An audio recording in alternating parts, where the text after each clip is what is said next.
너희 와도 이젠 하나도 반갑지가 않다. 이제 제발 오지 마라. 그 말을 내뱉고도 한동안 정수는 자신이 무슨 소리를 한 건지 믿기지 않았다. 입안에 맴돌던 그 말의 여운이 낡은 부엌 공기 속에 오래도록 퍼져나가고 있었다. 식탁 위엔 식지 않은 밥 한 그릇과 젖은 수저 하나가 엎어져 있었다.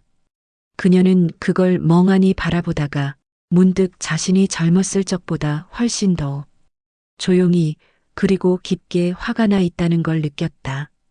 엄마, 그게 무슨 말이에요? 아들의 목소리가 떨렸다. 정수는 대답 대신 한숨을 길게 내쉬었다. 무슨 말인지 내가 제일 잘 알잖니?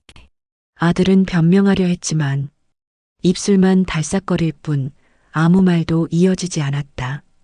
정수는 고개를 돌려 창밖을 바라봤다. 어제까지 반짝이던 유리창엔 김이 서려 있었고 그 사이로 새벽빛이 천천히 스며들고 있었다. 그녀는 그 빛을 바라보며 마음 한쪽에서 무언가가 탁 끊어지는 소리를 들었다. 그래, 이제는 이 말밖엔 할 게 없구나. 그녀의 목소리는 마른 나뭇가지처럼 갈라져 있었다. 그날 정수는 평생 참고만 살던 입술을 처음으로 끝까지 열어버렸다. 그리고 마음속으로 아주 작게 중얼거렸다. 이 이야기가 마음에 닿았다면 구독과 좋아요로 다음 이야기를 함께 해주세요. 그날 아침까지만 해도 그녀는 그저 자식이 오면 반가운 평범한 엄마였다. 며칠 전 바람이 부드럽게 바뀌던 초봄의 아침이었다. 정수는 장독대 옆에 놓인 세숫대야에 손을 담그고 배추를 다듬고 있었다. 손목이 욱신거렸지만 그 손끝에는 오랜 세월의 익숙함이 묻어 있었다. 이제 곧 올 때가 됐네. 민수가 이번엔 일찍 온다더라. 그녀는 혼잣말처럼 중얼거리며 웃었다. 마당에는 겨우내 쌓였던 낙엽이 바람에 살짝 흩날렸고 햇살은 장독대 뚜껑 위에서 반짝이며 마치 오래된 시간을 달래주는 듯했다. 라디오에서는 잔잔한 트로트가 흘러나오고 있었다. 이번 명절 가족과 함께 따뜻한 하루 보내시길 바랍니다. 그 멘트를 듣자 정수는 괜히 마음이 간질거렸다. 그래, 이번 명절만큼은 좀 다르면 좋겠네. 잔소리도 돈 얘기도 없이 그냥 밥 먹고 웃고 가면 좋으련만. 그녀는 그렇게 혼잣말을 하며 배추를 한 장 더 펼쳤다. 그 속에는 부드럽게 흘러가는 초록빛이 고요히 번지고 있었다.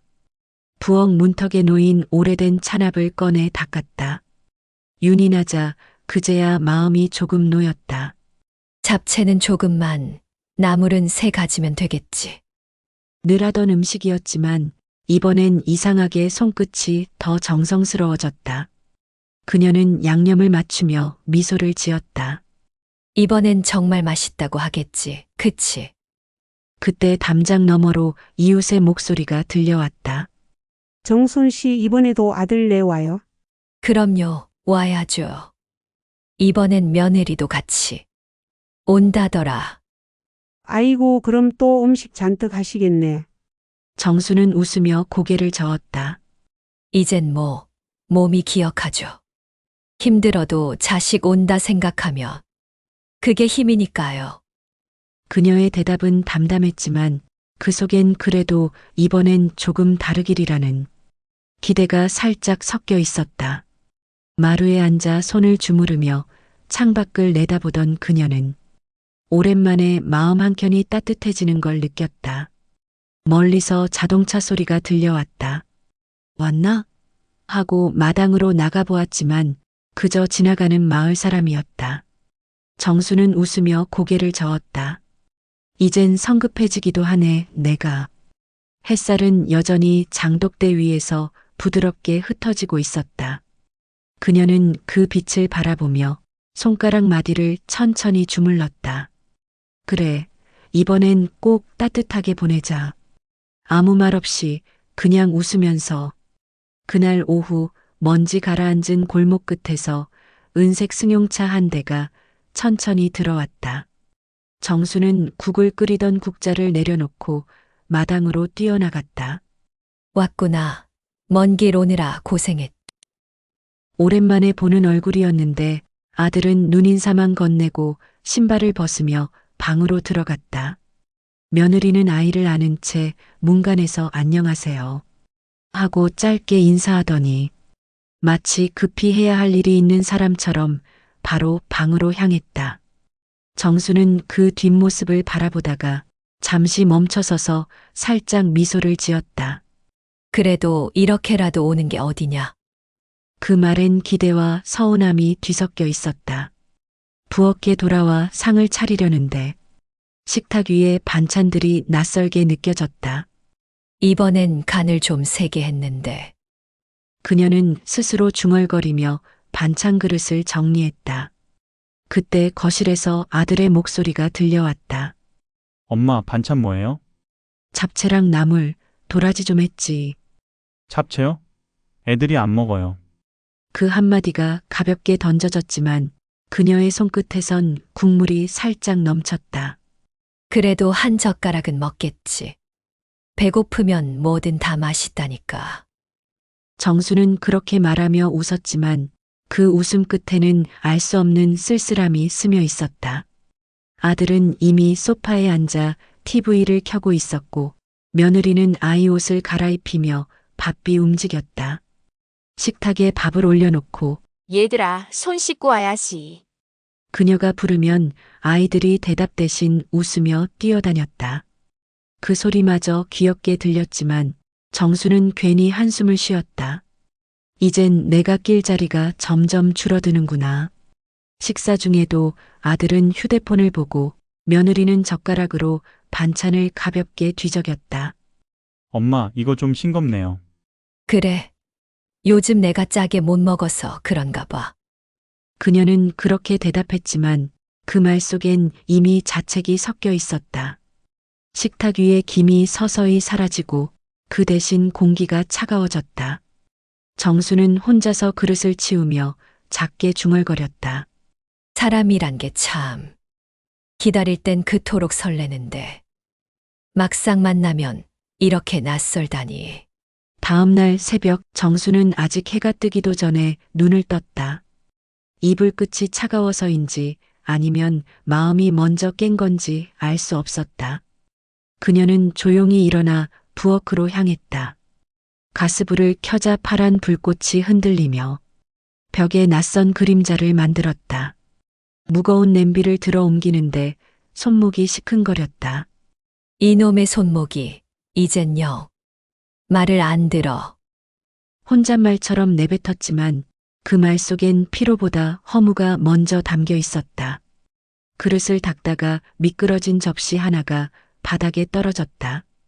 짧은 파편 소리가 새벽 공기를 가르며 번졌다. 정수는 허리를 굽혀 그 조각들을 하나하나 주워 담았다. 손끝이 살짝 베었는데 그녀는 아무렇지 않다는 듯 손바닥으로 닦았다. 이놈도 나처럼 금이 갔네. 그 말에 스스로 쓴웃음을 지었다. 잠시 후 아들이 부스럭거리며 방에서 나왔다. 엄마, 아직도 이런 거 하세요? 이제 그만 좀 쉬시라니까. 정수는 대답 대신 웃으며 말했다. 쉬면 더 허전해. 움직여야 덜 아프지. 그 말에 아들은 어깨를 으쓱하며 방으로 들어갔다. 문이 닫히는 소리와 함께 그녀의 웃음도 서서히 사라졌다. 정수는 식탁에 앉아 멍하니 국물을 저었다. 김이 피어오르다 흩어지고 그 사이로 마음속 무언가가 서서히 식어갔다.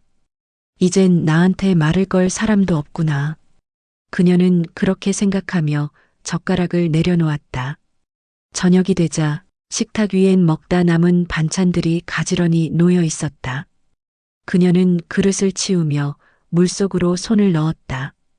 따뜻해야 할 물이 이상하게 오늘은 차갑게 느껴졌다. 이렇게 사는 게 맞는 걸까? 그녀의 입술에서 조용히 흘러나온 말이 싱크대 위의 물소리에 섞여 사라졌다. 저녁 무렵 식탁 위에 김이 서렸다. 정수는 찌개를 덜어놓고 숟가락을 올리려다 말았다. 아들이 젓가락을 들고 앉으며 조심스럽게 입을 열었다. 엄마, 이번에 서울 올라오시는 게 어때요? 그녀는 잠시 고개를 들었다. 올라가서 뭐 하게? 혼자 사시기엔 이제 위험하잖아요. 요즘 세상엔 무슨 일이 생길지도 모르고 엄마도 나이 드셨잖아요. 아들의 목소리는 공손했지만 그 속에 흐르는 기류가 낯설게 느껴졌다. 난 여기가 좋아. 이 집은 내 아버지 손이 닿은 곳이야. 그때 그 사람 숨소리가 아직 남아있지. 정수는 담담히 말했다. 아들은 젓가락을 내려놓으며 웃었다. 그래도 이젠 좀 편하게 사셔야죠. 우리랑 살면 그런 걱정 안 해도 되잖아요. 며느리가 조심스럽게 말을 보탰다. 그럼 저희도 전세 걱정 덜하고 아이들도 방이 넓으면 좋을 텐데요. 그녀의 말투는 부드러웠지만 그 안에는 계산된 현실이 섞여 있었다. 순간 정수는 잠시 숨을 고르고 말했다. 그래, 나 걱정돼서 하는 말인 거 안다. 근데 말이야, 사람 걱정도 결국 자기 사정이야. 그녀는 그렇게 말하며 미소를 지었지만 그 미소에는 오래된 쓸쓸함이 담겨 있었다. 식탁 위 반찬이 식어가고 국물 위에 김이 천천히 사라졌다. 그녀는 조용히 젓가락을 내려놓았다. 나한테 좋으라고 하는 말이지. 당연하죠, 엄마. 저희가 뭐 바라는 게 있겠어요. 아들의 대답은 너무 익숙하게 부드러워서 오히려 마음이 더 아려왔다. 정수는 시선을 거두며 천천히 일어섰다. 그래, 알겠다. 그런데 지금은 그냥 밥이나 먹자. 식으면 맛없잖니. 그녀는 웃으며 부엌 쪽으로 걸어갔지만 그 걸음이 조금 느려졌다. 등 뒤로 아이들의 웃음소리가 들려왔지만 그 웃음이 오늘따라 희미하게 멀어졌다. 밤이 깊자 그녀는 마루에 앉아 있었다. 창문 너머로 달빛이 마당의 장독대를 비추고 있었다. 그 빛을 바라보던 그녀의 마음속에는 말로 설명하기 어려운 서늘함이 가득했다. 그래, 결국은 그 얘기였구나. 그녀는 그렇게 생각하며 눈을 감았다. 다음 날 새벽 부엌은 아직 어둠이 남아 있었다. 정수는 냄비를 들어 씻다가 손을 멈췄다. 마루 쪽에서 희미하게 말소리가 들려왔다. 문틈으로 새어나온 불빛 사이로 아들이 전화기를 귀에 대고 있었다. 아니, 엄마가 팔 생각이 없대. 그래도 좀 설득해봐야지. 그 집만 정리하면 우리도 숨 좀 돌릴 텐데. 그녀의 손이 멈췄다. 물속에 담긴 그릇이 작은 소리를 내며 흔들렸다. 형처럼 살려면 그래야지. 엄마도 이제 판단력이 예전 같지 않잖아. 그 한마디에 정순의 눈빛이 흔들렸다. 그녀는 조용히 문틈을 닫았다. 닫히는 문 사이로 남은 말 한 토막이 마음속 깊이 박혔다. 정수는 부엌에 기대어 서 있었다. 가슴이 콕콕 쑤셨다. 그동안 참았던 감정이 이 순간에 이르러 천천히 뜨겁게 끓어올랐다. 그래, 이제 다 알겠다. 그녀는 낮게 중얼거렸다. 아침 햇살이 장독대 위로 번질 무렵 정수는 부엌에서 국을 데우고 있었다. 그때 아들이 방에서 나와 말했다. 엄마, 어제 말씀드린 건 생각 좀 해보셨어요? 그녀는 국자를 내려놓고 천천히 고개를 들었다. 민수야, 너희 와도 이제 반갑지가 않다. 아들은 당황한 얼굴로 말했다. 그게 무슨 말이에요? 무슨 말인지 내가 제일 잘 알잖니? 나는 이제 혼자 있고 싶다. 이 집은 너희가 오라고 만든 집이 아니야. 엄마, 그건 너무하시죠. 너무한 게 아니라 이제는 당연한 거야. 그녀는 조용히 된장 뚜껑을 덮으며 말했다. 이제 그만 가라. 이 집은 내가 잠시 들러 웃던 곳이면 됐다. 아들은 아무 말도 하지 못한 채 그 자리에 서 있었다. 그녀는 그 모습마저 담담히 바라보다가 조용히 뒤돌아섰다. 엄마, 이렇게까지 해야 해요? 그녀는 부엌 쪽으로 걸어가며 말했다. 그래야 내가 좀 살겠더라. 그녀의 목소리는 평온했지만 그 안에는 오래된 단념이 섞여 있었다. 아들은 신발을 신으며 마지막으로 물었다. 그럼 이제 정말 안 봐요? 정수는 천천히 대답했다. 서로 힘들지 않게 살자. 보고 싶으면 마음으로 보면 되지. 그 말과 함께 현관문이 닫혔다. 남겨진 공기 속에서 그녀의 숨소리만 가늘게 흔들리고 있었다. 아들이 떠난 다음 날 집안엔 바람소리만 잔잔히 들렸다. 라디오에서는 봄 노래가 흘러나왔지만 그 소리가 이상하게 멀게 느껴졌다. 정수는 부엌에서 국을 끓이며 천천히 수저를 들어 맛을 봤다. 이젠 내 입맛대로 해도 되겠네. 그 말에 살짝 웃음이 섞였다. 식탁 한가운데 앉아 식은 밥을 한 숟갈 떠 입에 넣었다. 그동안 늘 남의 입맛을 먼저 생각했는데 이젠 그냥 나 하나만 맞추면 된다는 게 이상하게 편했다. 그녀는 국물을 덜어 식탁 위에 놓고 작게 중얼거렸다. 이렇게 조용한 게 이렇게 좋은 줄 몰랐네. 햇살이 부엌 창문 틈으로 들어와 그녀의 손등 위에서 반짝였다. 그 빛을 바라보던 정수는 오랜만에 눈을 감았다. 이제야 숨이 좀 쉬어지네. 그녀는 그렇게 말하며 고개를 떨궜다. 긴장했던 어깨가 서서히 풀려갔다. 마치 오랜 감옥에서 나와 처음 바깥 공기를 맞는 사람처럼. 잠시 후 서랍을 열어 낡은 편지 한 통을 꺼냈다. 남편이 젊은 시절 보냈던 편지였다. 당신은 늘 참았고 그래서 더 고마웠어. 그 참음이 언젠가 당신을 웃게 할 거요. 그 문장을 천천히 따라 읽던 정수는 눈가를 손끝으로 살짝 닦았다. 그래요. 당신 말이 맞았네요. 이제야 조금 웃게 되네요. 그녀는 그렇게 말하며 편지를 접었다. 그리고 작은 숨을 내쉬었다. 밖에서는 새소리가 들려왔고 장독대 위로 햇살이 따뜻하게 내려앉았다. 그녀는 마당으로 나가 잠시 서 있었다. 이제야 이 집이 진짜 내 집 같네. 며칠이 지나고 정수는 아침마다 마당을 쓸었다. 예전 같으면 명절 지나고 나면 몸살이 나서 며칠씩 누워 있었는데 이번엔 이상하게 가볍게 느껴졌다. 사람 마음이란 게 참 신기하지. 이렇게 비워야 또 채워지는 거였네. 그녀는 그렇게 중얼거리며 빗자루 끝으로 마당 모퉁이를 쓸었다. 담장 너머 이웃이 지나가며 물었다. 정순 씨 아들네 안 오나 봐요? 응, 이번엔 안 왔어요. 그녀는 웃으며 대답했다.